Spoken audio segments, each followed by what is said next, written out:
समस्त को आम घर आम बगीचा चैनल को स्वागत। आज आपण मानक पई एक सुंदर कहानी लेके आछि। आउ कहानी निश्चित आपण मानक भल लागियो बोली आशा एवं विश्वास। ताले आसंतु सुनिबा।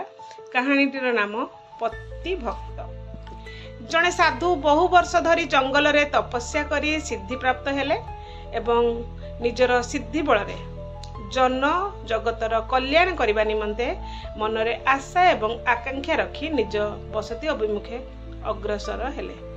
शास्त्र मतरे साधु जे मलय पवन काष्ठकू करंती चंदन कीट पतंग खग मुर्ग साधुंक संगे मुख्य जोग।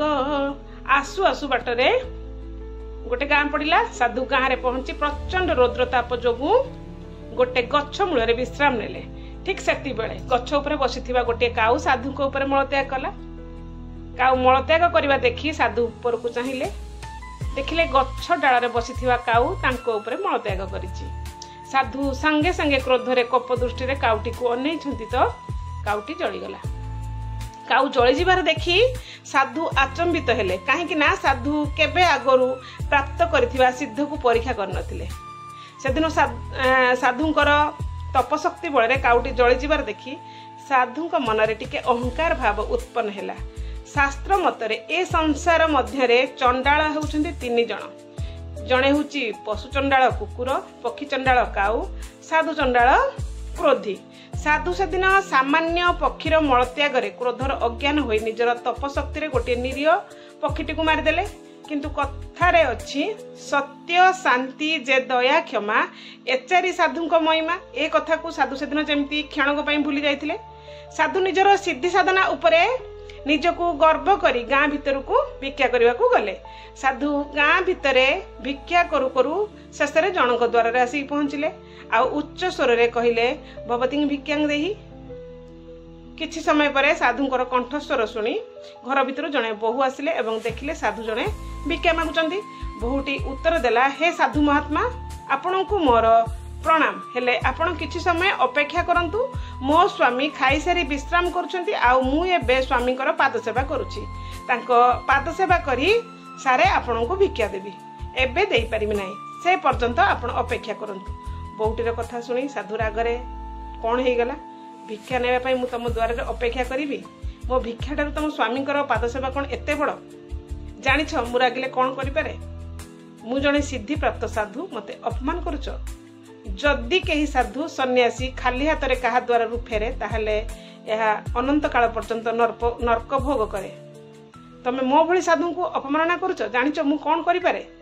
जेतेबेले साधु रागरे बारंबार कहिले जानिछ मु कोन करि पारे, मु कोन करि पारे, सेतेबेले बहुटी हसी हसी उत्तर देला, मु से गछर उपरर काउ नुहे कि आपण मते कोप दृष्टि रे जाळे देबे। बहुटीर उत्तर सुनी साधु चमकी पड़ले एवं आश्चर्यचकित होई पचारले, मां तमे से गछ उपरे काउ कथा केमी जानिलो। से स्थान रे केवल मो छडा अन्य केही नथिले, ताले तमे केमी जानिलो। बहुटी विनय भावरे उत्तर देला, हे साधु महाराज, आपण जेउ सिद्धिर कामना अनेक वर्ष धरी जंगल रे तपस्या करिला परे पाइछंती, सेही साधना मु मो स्वामीकर पाद सेवा करि पाइछि। काहे कि ना मो माँ मते शाशुघर को विदा कला परे मो कानरे गोटे कथा कहिथिला, माँ जीवन रे केबे हेले स्वामीकर सेवारे अवहेला करिबु नाही। काहे कि ना शास्त्र कहे, स्वामी गुरु स्वामी परब बांधव, स्वामी सेवा नारी धर्म, स्वामी पादे भक्ति अर्चना रे मति अर्पित करिबु कर्म। पुनश्च भागवत पुराण अनुसारे स्वामी चरणे सर्वतीर्थ सकल आउ सकल अटे व्यर्थ। से नारी स्वामी अभगत विधवा हुअंती 7 जन्म, ताहांक नाही सुख लेश नरके हुअंती प्रवेश। भागवत कहिछि स्वामी चरणे सर्वतीर्थ।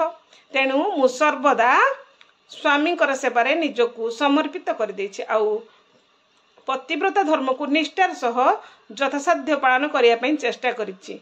आउ से स्वामी को आशीर्वाद रु मु सब जानि पारे। एमिति आपणकर कोप दृष्टि रे जेमिति आपणकर कोप दृष्टि रे काउटी जळी गला। बहुटीर कथा सुनी साधुंकर राग शांत हैला। आउ निजर सिद्धि साधना उपरे से निजको तुच्छ मन कले। कहिले, माँ तमे मो आखि खोलीदेल दीर्घ वर्ष धरी तपस्या करी मु जहा पाइथिली ताहा आज तमे पतिभक्ति आगरे शून्य हो गला सतरे मु निजको किछि क्षण पई गर्व रे अहंकार रे बुड़ेई निजर सिद्धि साधना रे धराकू सरा मणुथिली आज मोर गर्व चूना होइछि आउ आज जानिली जीवन